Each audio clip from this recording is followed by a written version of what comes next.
नमस्कार। आज मैं फिर आपके सामने अपराध की एक और घटना लेकर उपस्थित हुआ हूं। ये वारदात है 2 नवंबर 2020 की। थाना है जलालाबाद और जिला है शाहजहांपुर। सुबह सुबह कोई 7 साढ़े 7 बजे थाने पर किशन गुप्ता सन ऑफ शिव ओम गुप्ता, मोहल्ला नौसारा, कस्बा और थाना जलालाबाद, ये थाने पर आए। इन्होंने थाने पे मौजूद डे अफसर को बताया कि मेरी मां को किसी ने जिंदा जला दिया। घटना बहुत खराब थी, मर्डर की इत्तला थी। इंस्पेक्टर को फौरन बुलाया गया। इंस्पेक्टर आ गए। उन्होंने कहा जो कुछ भी आप कह रहे हैं लिख के दीजिए। उनके साथ जो दो एक लोग आए थे उनसे पूछा कि आखिर बात क्या हुई है।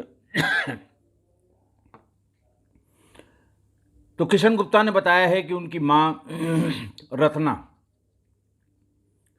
जिसकी उम्र करीबन 75 साल है, वो मकान के फर्स्ट फ्लोर पे अपने कमरे में हमेशा की तरह किवाड़ खोलकर सोई हुई थी। रात में 3 बजे उनके चिल्लाने की आवाज आई। वादी किशन गुप्ता ने कहा, मैं भागकर ऊपर गया और मैंने देखा कि मेरी मां, जिसके पूरे शरीर में आग लगी हुई थी, वो कमरे में बाहर निकलकर और भीतर जाकर चिल्ला रही थी।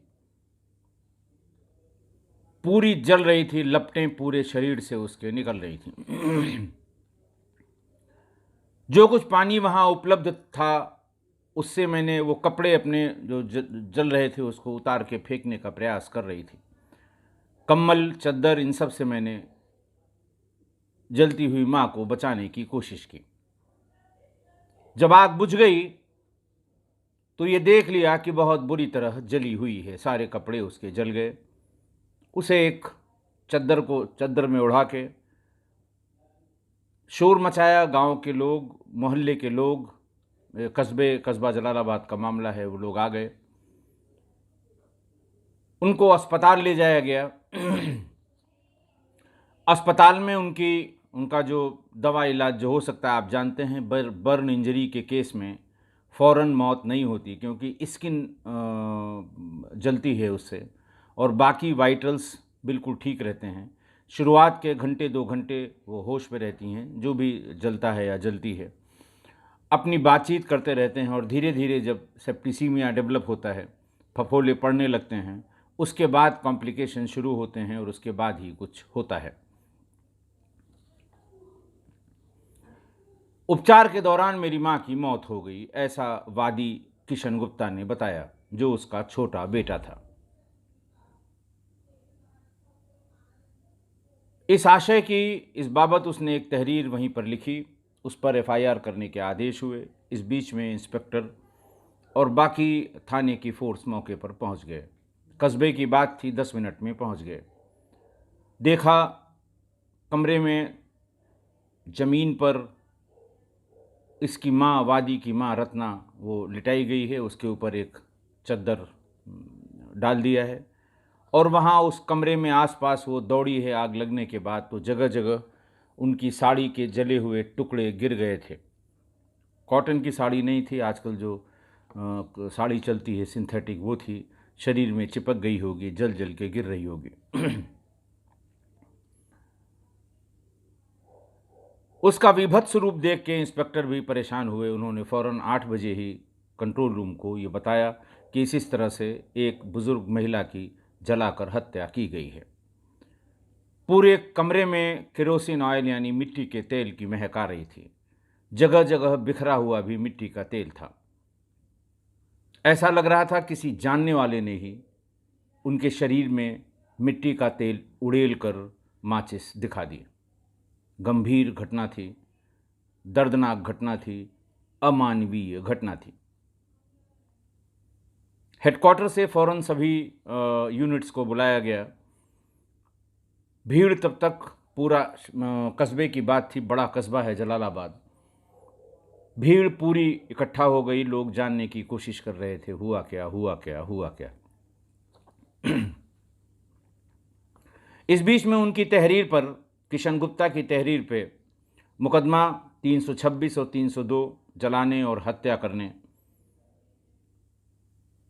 की धाराएं जो आईपीसी के हैं वो लगाकर क्राइम नंबर 348/2020 कायम कर लिया गया। सबसे पहले डॉग स्क्वाड को दिखाया गया। डॉग स्क्वाड भी घर ही में घूमता रहा, इस कमरे से उस कमरे, ऊपर नीचे, लेकिन वो बाहर नहीं गया। हैंडलर ने बताया कि जो कुछ हुआ है, आने जाने वाला सब घर ही में है, घर के बाहर का कुछ भी नहीं है। जिन लोगों ने मारा है वो घर में आके पहले से रुके होंगे या फिर घर में रहे होंगे। घर के लोगों पर कंसंट्रेट किया जाए, आपको घटना का पता लग जाएगा। फिजिकल एविडेंस इकट्ठा करने वाली फॉरेंसिक की टीम ने जले हुए कपड़ों के टुकड़े, मिट्टी के तेल के सैंपल वाली जो फर्श पे जो जगह थी, खाट में जो मिट्टी के तेल से शराब और जो खटिया के रेशे होते हैं वो, इन सब चीज़ों को कलेक्ट किया। फोटोग्राफी की, वीडियोग्राफी की, किस स्थिति में वो लेटी रही होंगी जब उन पर तेल डाला गया, जब उन पर माचिस लगाई गई, उसके बाद वो किस किस जगह पर चली होंगी और चिल्लाई होंगी, हेल्प के लिए कहा होगा, वो सब स्टेप्स वहाँ पर दिखाई दे रहे थे। सबकी अच्छे से फोटोग्राफी कर ली गई। पूरा मोहल्ला परेशान था कि भाई क्या हुआ, क्या हुआ, कैसे हुआ। पोस्टमार्टम के लिए बॉडी को पंचायतनामा भर के सील करके भेज दिया गया। सूचना सवेरे 8 बजे की थी। 12 बजे तक बॉडी हेडक्वार्टर पहुंच गई चीड़घर में, शव विच्छेदन गृह में, पोस्टमार्टम हाउस में। पोस्टमार्टम हुआ।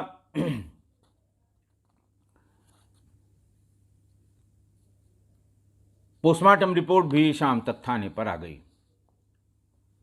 Cause of death as a result of septicemic shock as a result of anti-mortem injuries, anti-mortem burn injuries।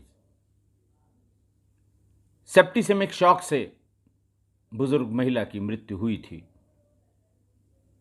ऐसा पोस्टमार्टम रिपोर्ट में इंगित किया गया।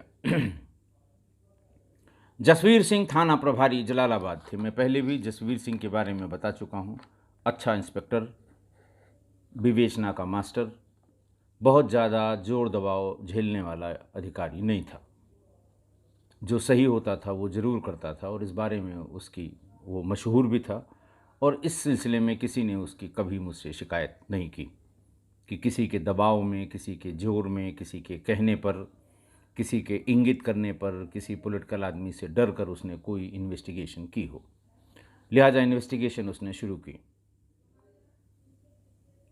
रात में ही इन्वेस्टिगेशन शुरू कर दी। जैसे ही बॉडी को जलाकर घर वाले आ गए वापस। कस्बे की बात थी, थाने के बहुत बहुत दूर नहीं था वो घटनास्थल।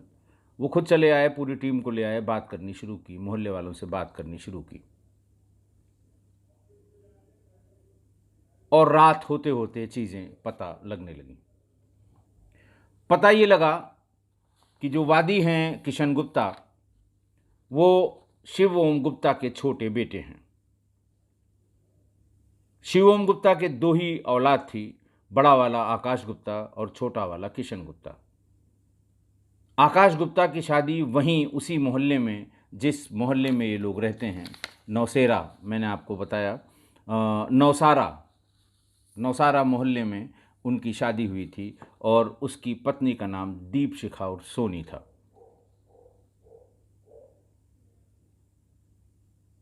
मोहल्ले वालों ने, वादी मुकदमा ने, इन सब ने बताया कि साहब जिस दिन से वो शादी होके आई उन्होंने हमारी माँ को परेशान करना शुरू कर दिया। माँ मेरे साथ रहने लगी और उनका इतना दखल हो गया कि उनके परिवार में मेरी भाभी के पिता, उनका भाई, एक उनका मामा है, वो ये सारे लोग पूरा पूरा दिन मेरे घर में ही बैठे रहते थे, यहीं खाना खाते थे, कभी कभी यहीं पर सो भी जाते थे, अपने घर नहीं जाते थे, जबकि बिल्कुल बगल में उनका घर है। बात समझने में देर नहीं लगी जसवीर को कि क्या हुआ होगा। सबसे पहले उन्होंने आकाश को थाने पर ले जाने के लिए कहा, बड़े वाले लड़के को। जो उसका ममिया ससुर था विनोद कुमार, वो भी वहीं नौसारा मोहल्ले का कस्बा जलालाबाद में रहता था। आकाश थाने पर लाए गए रात में ही। आकाश से पूछताछ शुरू हुई। आप समझ सकते हैं कोई इतनी आसानी से बताएगा नहीं कि उसकी मां की मौत कैसे हुई। खैर, थोड़ी सी अच्छी वाली, थोड़ी सी बहुत अच्छी वाली, करते करते थोड़ी देर बाद, यानी भोर होते होते 3-4 बजे के आसपास, उसने उनके ग्रंथियां, उनकी इंद्रियां सब खुल गईं। जो खुल नहीं रही थी उसके खुलने की दवा पुलिस ने की तो खुल गई सब, और उन्होंने बताना शुरू किया। उन्होंने कहा, साहब हमारे जो ससुराल वाले हैं वो हमेशा यहीं बने रहते हैं, और उनका ये कहना था कि सास, चूंकि ससुर का देहांत हो चुका था, जो इनके पिता थे शिव ओम गुप्ता, उनका देहांत हो गया था, मदर छोटे वाले के साथ रहती थी, वही सब उनका इंतजाम करता था। उन लोगों ने ये दिमाग में शक डाल दिया कि ये अपनी सारी संपत्ति छोटे वाले बच्चे को दे देंगी, तुम लोग सब देखते रह जाओगे, तुम्हारे पास कुछ नहीं बचेगा। रोज रोज की झिकझिक से मैं भी आज आ गया। एक दिन मैं अपनी माँ के पास गया और माँ से कहा कि मुझे ऐसा लगता है कि तुम कहीं छोटे वाले को, यानी किशन को, सारी प्रॉपर्टी न लिख दो। उसने कहा, बेटा मेरे दोनों लड़के हैं, ठीक है बहू बहुत परेशान कर रही है, लेकिन तुम भी मेरे बच्चे हो और छोटा वाला भी है, मैं 2 आंख नहीं कर सकती, मैं दूंगी, दोनों को बराबर दूंगी।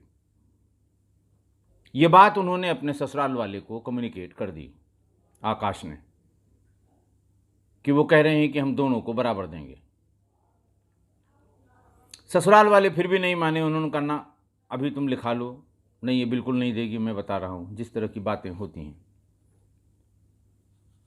एक दिन मेरे ससुर, मेरे ममिया ससुर, मेरी पत्नी और मैं, सब लोग माँ को घेर के खड़े हो गए उनके कमरे में जाके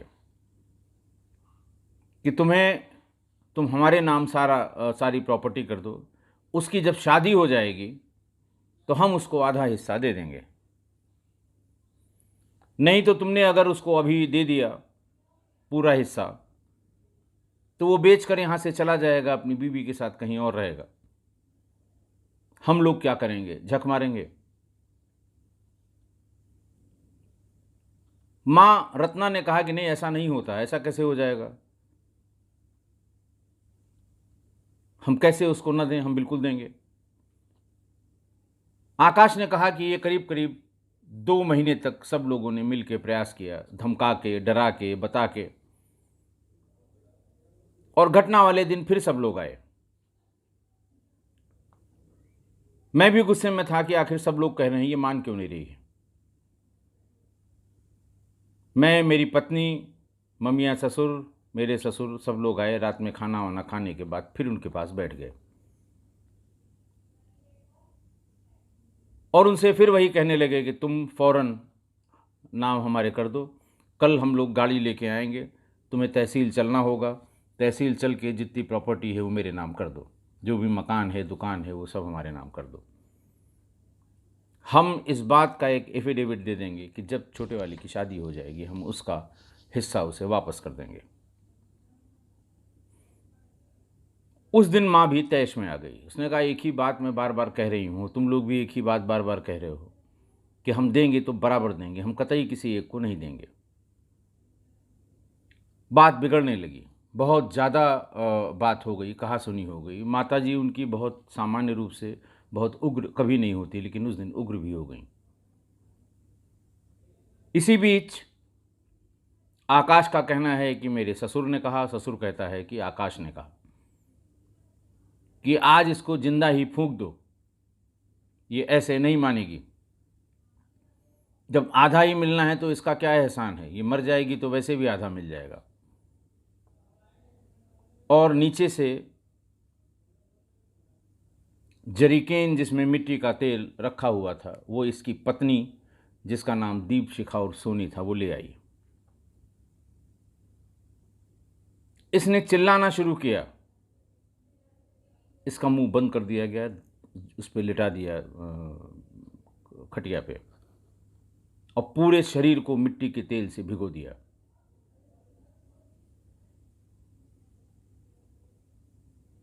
भिगोने के बाद बेटे ने माचिस दिखाकर अपनी मां को जिंदा जला दिया। अलग अलग सबसे पूछताछ हुई, थोड़ा थोड़ा इनके वर्जन में अंतर था, लेकिन थे सभी लोग। आकाश भी था, उसकी पत्नी भी थी, आकाश के बाप भी थे, दीपशिखा के, आकाश की पत्नी के पिता भी थे और उनके मामा भी थे।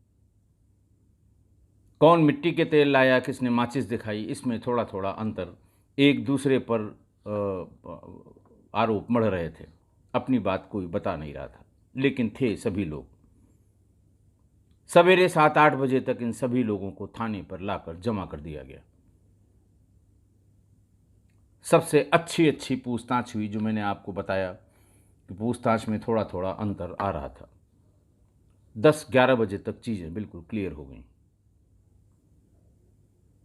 24 घंटे के भीतर ही भीतर सब चीज़ें साफ हो गई कि किसने उस बेचारी बुज़ुर्ग महिला को मारा, किसने मिट्टी के तेल डाला, किसने उसकी मिट्टी के तेल डालने के बाद कपड़ों में आग लगा दी।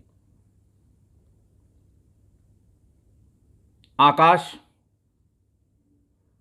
उसकी बीवी दीपशिखा और सोनी, दीपशिखा के बाप अच्छेलाल और उनके मामा विनोद कुमार, सभी को 3 नवंबर 2020 को गिरफ्तार करके जेल भेज दिया गया।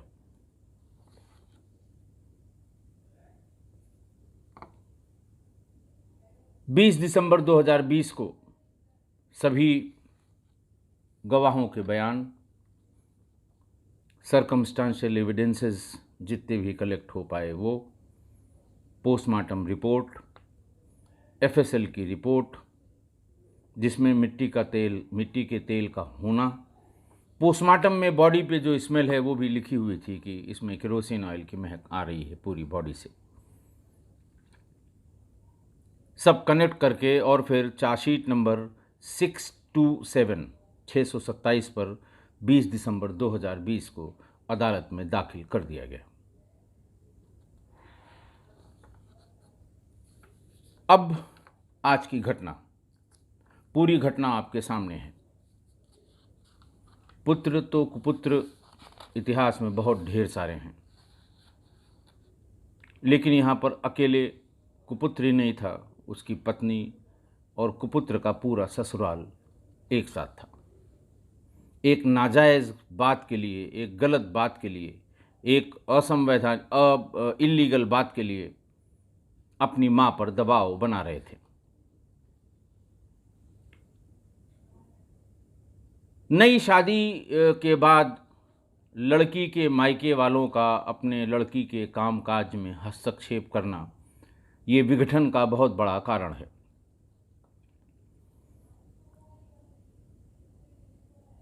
एक खबर अमर उजाला में 7 जून 2019 को छपी थी, अमर उजाला कानपुर में, आप उसको सर्च जरूर करिएगा। एक प्रभापुंज मिश्रा जी हैं, उन्होंने एक अच्छी स्टडी की थी। डिस्ट्रिक्ट प्रोबेशन अधिकारी संगीता पांडे, जो कानपुर के डिस्ट्रिक्ट प्रोबेशन अधिकारी थी, उनका एक डिटेल इंटरव्यू है कि आखिर ये जो घरेलू हिंसा से संबंधित पति पत्नी के झगड़े साल भर की शादी के भीतर आपके पास आते हैं, आपकी निगाह में या आपकी जांच में उसके क्या क्या कारण होते हैं।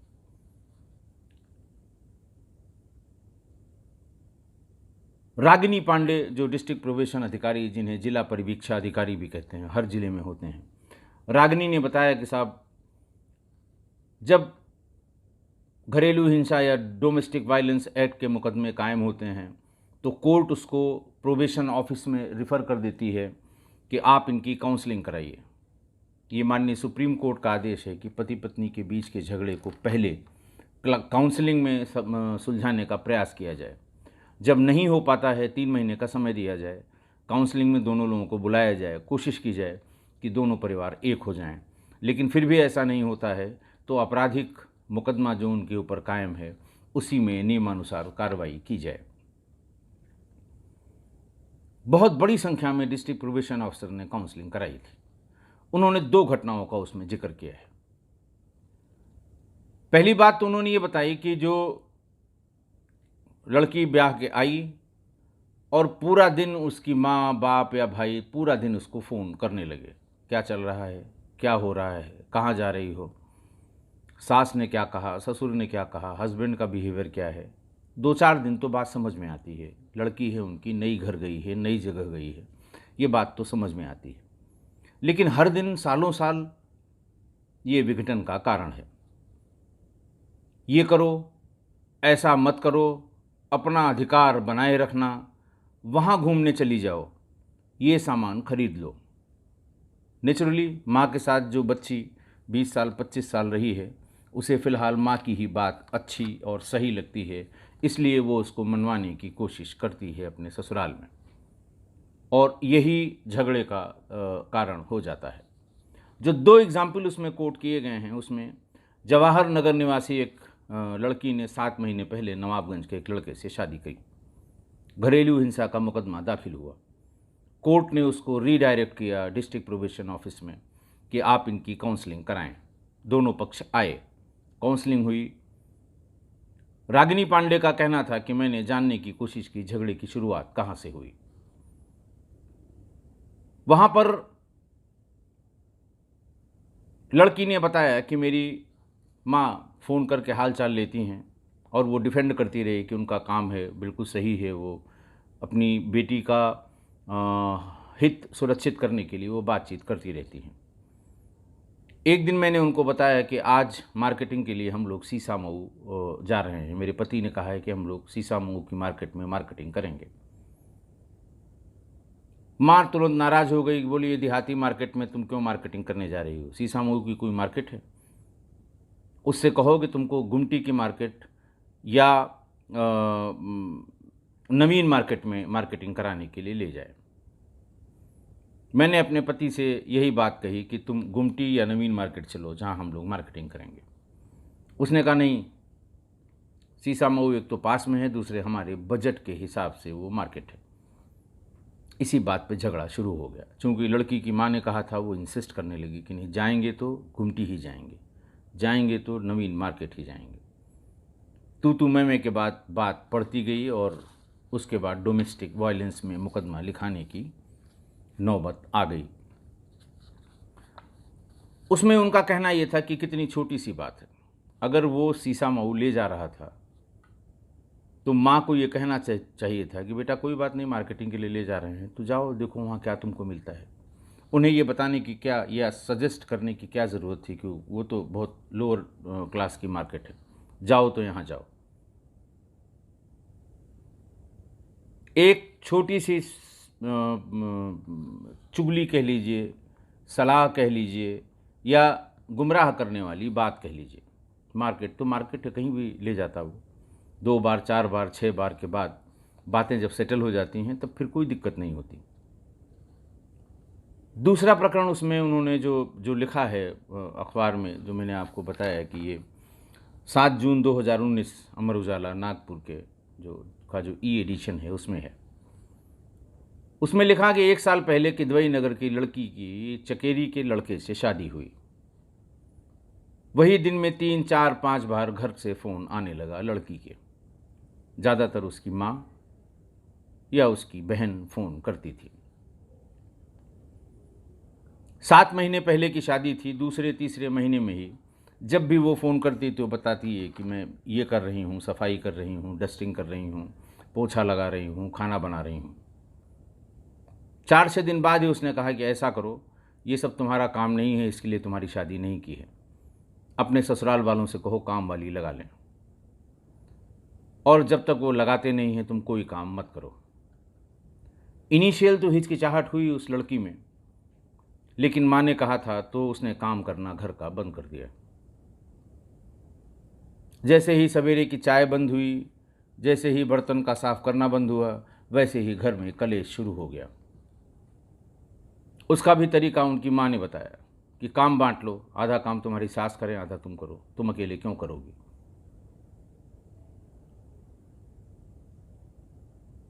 कलेश इतना बढ़ा कि 7 महीने बाद ही डोमेस्टिक वायलेंस में मुकदमा कायम हो गया और रेफरेंस उसका तुरंत डिस्ट्रिक्ट प्रोबेशन ऑफिस में आ गया। जब ये 2 प्रकरण आप समझ सकते हैं क्यों हुआ, कैसे हुआ। अब मैं अपने पूरे सर्विस में नव दंपतियों की, जिनकी साल भर, 1.5 साल या 2 साल की शादी हुई है, उनके दहेज के मुकदमे, डोमेस्टिक वायलेंस के मुकदमे या आपस में एक दूसरे के खिलाफ मुकदमा लिखाने आते हैं, तो उसमें बड़े स्टैंडर्ड आरोप होते हैं।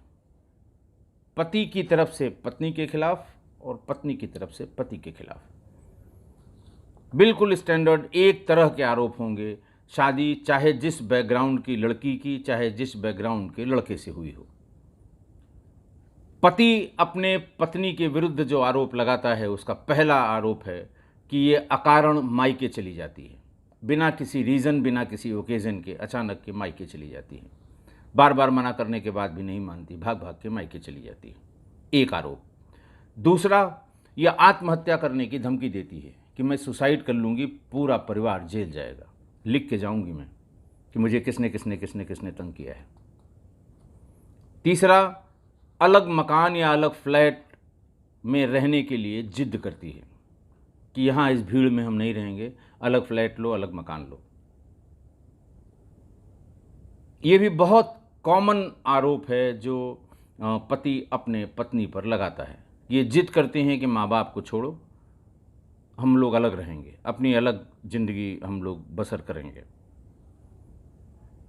अगला आरोप है कि ये मुझ पर विश्वास नहीं करते।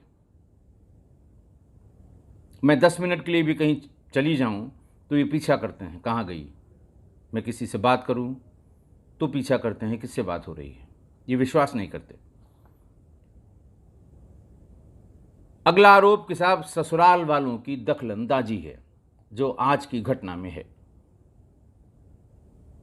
कि हर बात में ससुराल दखलंदाजी करता है। बर्थडे कैसे मनाया, शर्ट पैंट क्यों नहीं ली, गहना क्यों नहीं लिया, तीज पे अब की बार ये ले लेना, करवा चौथ पे ये ले लेना। अरे भाई, नई नई शादी हुई है, बच्ची गई है, धीरे धीरे करके सब एडजस्ट कर लेगी। बेसिक चीज़ें वो आपके साथ थी तभी सब जान गई थी। ये रोज़ रोज़ उसे इस तरह का ज्ञान देने की क्या ज़रूरत है। अगला आरोप पति का पत्नी पे कि बिना बताए कहीं भी चले जाना। और सबसे बड़ा आरोप आज की तारीख में, जो पिछले इतने सालों में जब से मोबाइल फ़ोन आया है, कि साहब ये हर समय मोबाइल पर लगी रहती है। जब देखिए तब मोबाइल, जब देखिए तब मोबाइल। मना करने पर या टोकने पर लड़ाई झगड़े पे आमादा हो जाती है। ये स्टैंडर्ड आरोप हैं जो पति पत्नी पर लगाते हैं। इसी तरह पत्नी के पति पर लगाए हुए बहुत स्टैंडर्ड आरोप हैं। पहला, पति नशेड़ी है, साहब शराब बहुत पीता है, दोस्तों के साथ शराब पी के घर आता है, उसके बाद मारपीट करता है। दूसरा, दहेज की मांग करना। पत्नी जब भी पति पर आरोप लगाएगी, वो ये कहेगी कि मेरे ससुर ने कहा तुम लेकर के आई थी, कंगालों के घर से आई थी, मैंने तो 4 पहिया गाड़ी मांगी थी, तुम्हारे बाप ने साइकिल भी नहीं दी। मतलब इस तरह के ताने जो दहेज से रिलेटेड हैं। माँ बाप का कहना न मानना। पत्नी कहती है कि हमारे माँ बाप का कहना ये नहीं मानते हैं। परिवार से अलग न होने देना। हम चाहते हैं कि हम लोग अलग रहें, रोज़ रोज़ का ये कलेश ख़त्म हो जाए, लेकिन पूरा परिवार मिलकर यही कहता है कि नहीं, यहीं रहेंगे, और मेरे पति भी अपने माँ बाप को छोड़ के नहीं जाना चाहते। ये आरोप है। अगला आरोप है कि जब भी मैं मायके जाती हूँ ये टोकते हैं, मुझे मायके जाने से रोकते हैं। और लास्ट में सबसे स्टैंडर्ड 70 से 80% पत्नियाँ अपने पति पर लगाती हैं कि मेरी सास बहुत परेशान करती है। तो ये जिस्ट मैंने बताया और जिसकी परिणति आज की घटना में हुई। मायके वालों के घोर दखल के कारण, और दखल इतना कि लड़की की सास को ही जिंदा जला दिया गया। किसी ने लिखा है कि इस तरह के जब आप शादी कर दें, अपनी बच्ची को किसी के हवाले कर दें, तो उसे ये भी बताएं कि कोई चीज़ टूट जाए तो उसे सजाना सीखो। कोई चीज़ टूट जाए तो उसे सजाना सीखो। कोई अपना रूठ जाए तो उसे मनाना सीखो। रिश्ते बनते हैं बड़ी किस्मत से, हर हाल में रिश्तों को खूबसूरती से निभाना सीखो। ये भी साथ में बताना चाहिए। ये दोनों पर बराबर लागू है, लड़का और लड़की पर।